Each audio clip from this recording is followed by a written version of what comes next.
Welcome to The Explainer.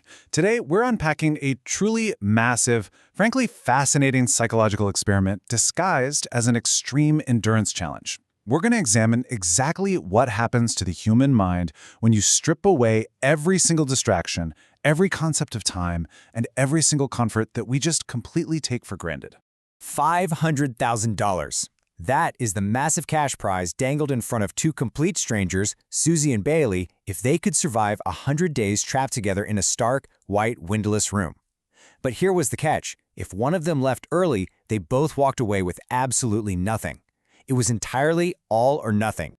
But before we break down exactly how they navigated this bizarre reality, I want you to really ask yourself, could you actually handle the profound isolation and the intense psychological games that come with it?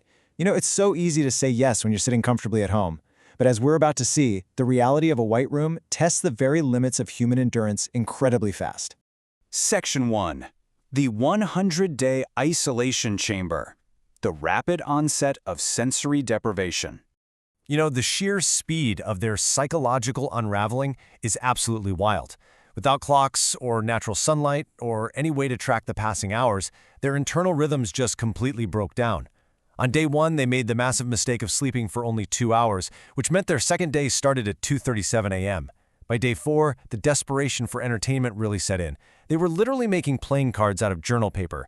On day 5, they were tricking camera crews into signing a fake sheet just to figure out the actual date.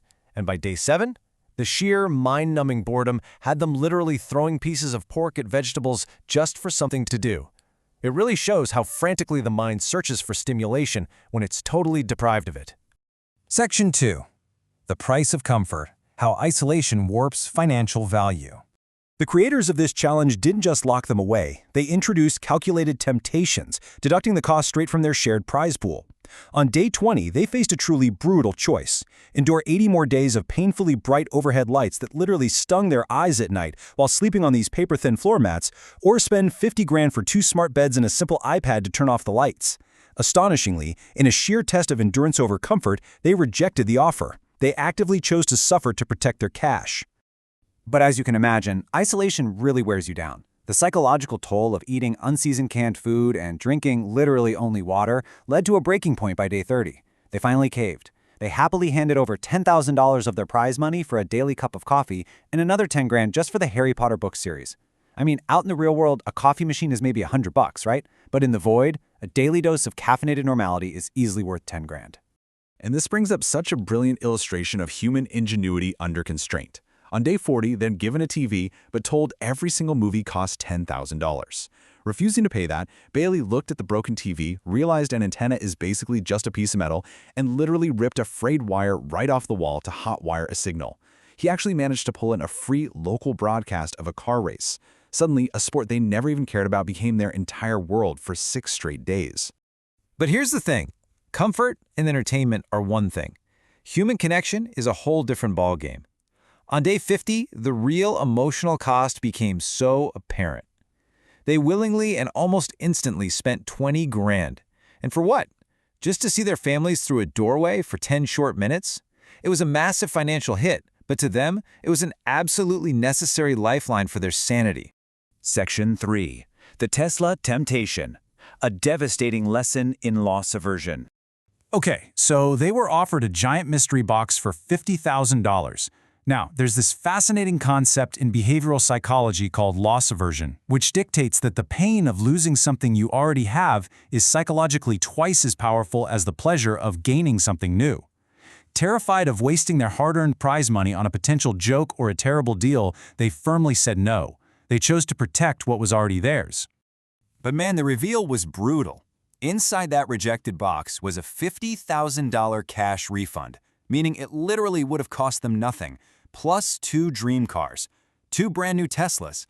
The absolute realization that they had let their fear of loss cost them a massive reward completely shattered their morale.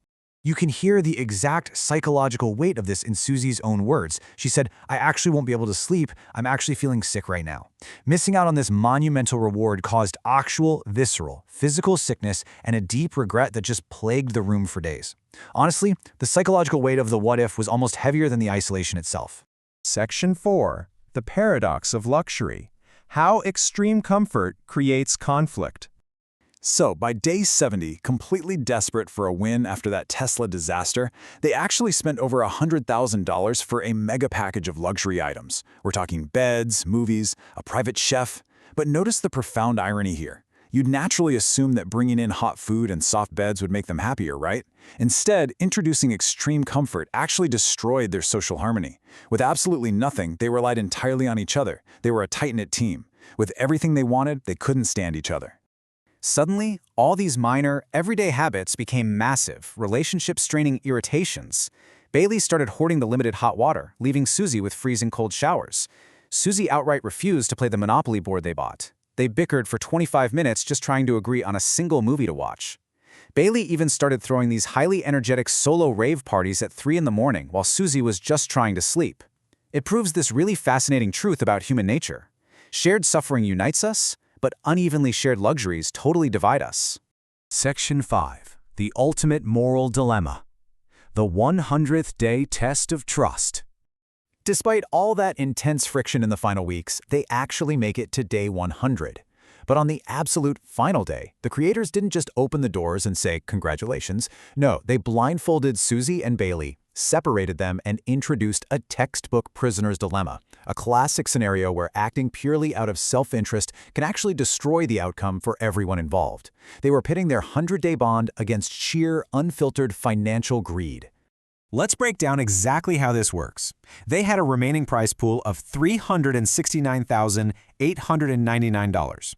They each had a button, split or steal.